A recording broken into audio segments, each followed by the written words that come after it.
Halo guys, ketemu lagi di serial Turki yang baru berjudul Kan Cicek Leri. Jangan lupa subscribe channel ini ya, supaya bisa ikut terus mengikuti serial berikutnya. Dan bagikan channel ini kepada semua orang, supaya bisa ikut menonton serial ini. Sewaktu makan pagi, Baran tidak mengizinkan adiknya, Cihan, untuk ikut tur sekolah. Baran memberitahu adiknya, Cihan, agar mengundang teman-teman sekolahnya untuk datang ke peternakan kuda akhir minggu ini. Neneknya memuji Baran karena Cihan tidak pernah merasa kehilangan sosok ibu dan ayah. Baran berkata ia hidup untuk Cihan, adiknya. Neneknya minta agar Baran memikirkan dirinya sendiri, membangun keluarga, dan mempunyai anak. Baran protes karena neneknya selalu bicara tentang masalah yang sama lagi. Baran bahagia hidup seperti ini. Nenek Baran bilang ia tidak akan meninggalkan dunia ini sebelum menikahkan Baran. Dilan datang ke peternakan untuk melihat kuda bernama Storm. Ahmed, penjaga peternakan, mengajak Dilan untuk melihat Storm. Tiba-tiba Ahmed diberitahu kalau kaki Storm patah. Tak lama Baran menerima telepon kalau Storm mengalami patah kaki. Baran segera pergi ke peternakan dan memeriksa kaki Storm. Baran berkata tidak ada yang dapat dilakukan lagi sekarang, dan Baran mengeluarkan pistol dari saku bajunya. Dilan protes apa yang Baran lakukan. Baran tidak boleh menembaknya. Kaki Storm patah, mungkin akan sembuh. Lihat mata Storm, dia ingin hidup. Baran mengatakan Dilan tidak tahu mengenai kuda.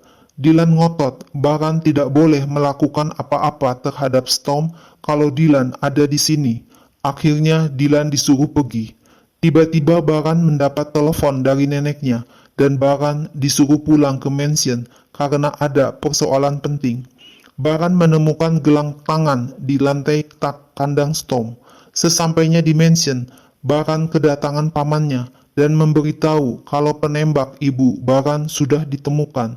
Baran teringat ketika masih kecil, ibunya mati ditembak. Baran berkata Cihan tidak boleh tahu apapun. Baran langsung mendatangi Cihan di sekolah untuk membicarakan topik sewaktu makan pagi. Baran mengatakan Cihan agar ikut pergi tur sekolah bersama teman-temannya. Cihan sangat senang mendengar perkataan Baran dan tidak percaya Baran mengizinkan Cihan tinggal bersama temannya. Dilan mendapat pelukan dari kakaknya, Seyit, karena Dilan diterima masuk kuliah dengan beasiswa di universitas. Ayah Dilan juga memeluknya, bahagia. Dilan bisa kuliah di universitas. Dilan melihat dua orang asing di depan tokonya. Dilan bertanya kepada Seyit, siapa orang-orang itu?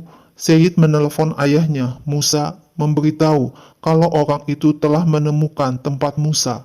Musa berpesan agar tidak memberitahu Dilan apapun.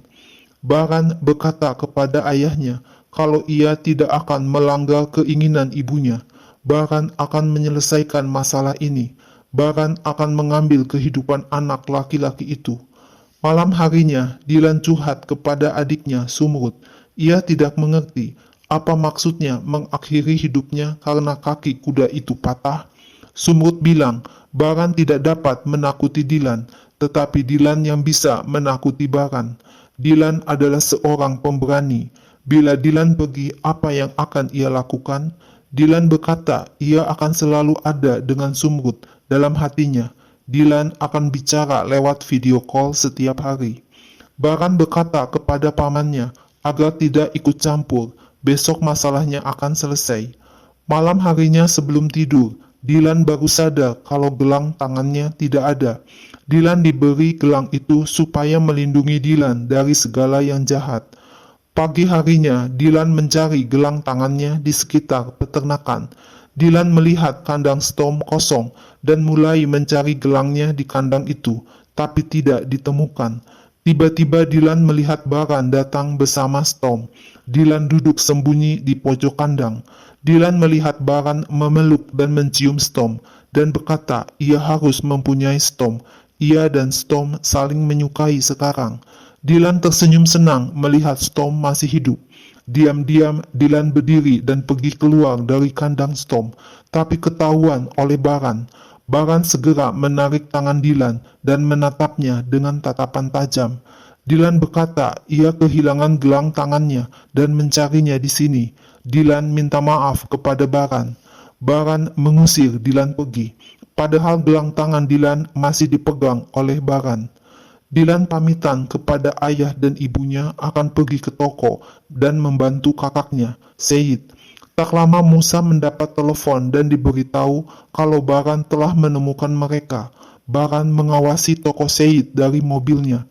Tak lama kemudian, Baran turun dari mobil dan mengambil pistolnya untuk menembak Seyit. Tapi tiba-tiba ada teriakan Hanife yang berlari-lari untuk menutupi badan Seyit. Musa juga kaget melihat Baran ada di depan tokonya. Baran akhirnya pergi meninggalkan toko Musa. Hanife menyuruh Seyit pergi melarikan diri. Seyit disuruh membawa paspor dan pergi ke tempat di mana tidak seorang pun dapat menemukan Seyit.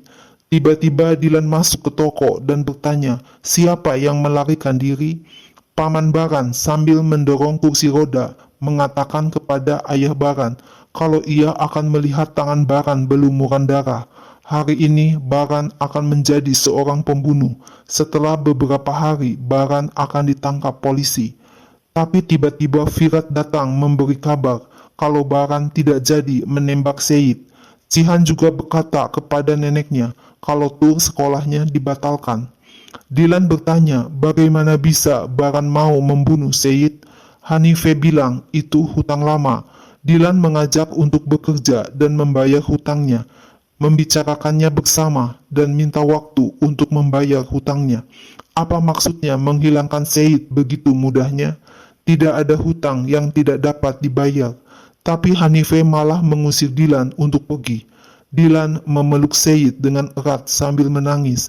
Apa maksudnya membunuh Seyit hanya disebabkan oleh hutang? Seyit menyuruh Dilan untuk istirahat. Nenek Baran bertanya, mengapa Baran tidak jadi menembak Seyit, anak pembunuh ibu Baran? Firat mengatakan akan mengirim Cihan untuk membunuh Seyit. Baran marah dan mengancam Firat untuk tidak membawa-bawa nama Cihan dalam urusan ini lagi. Cihan tidak boleh tahu masalah ini. Nenek Baran bilang, kalau Baran tidak ingin terlibat dalam urusan ini, maka keluarga akan menangani masalah ini secepat mungkin.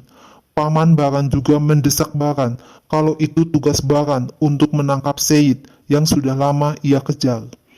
Musa berkata temannya Cesmi menunggu Seyit di pantai. Tiba-tiba Baran datang bersama pengawalnya ke toko Musa.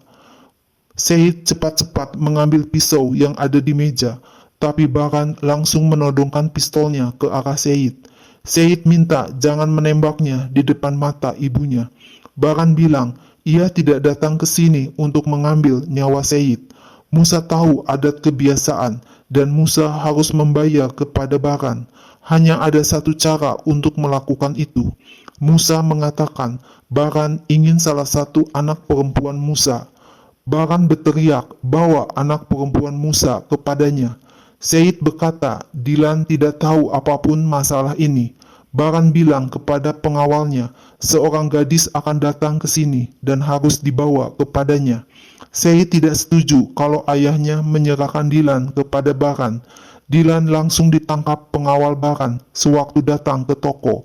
Hanife berkata agar Dilan pergi bersama pengawal itu jika Dilan ingin Seyit tetap hidup.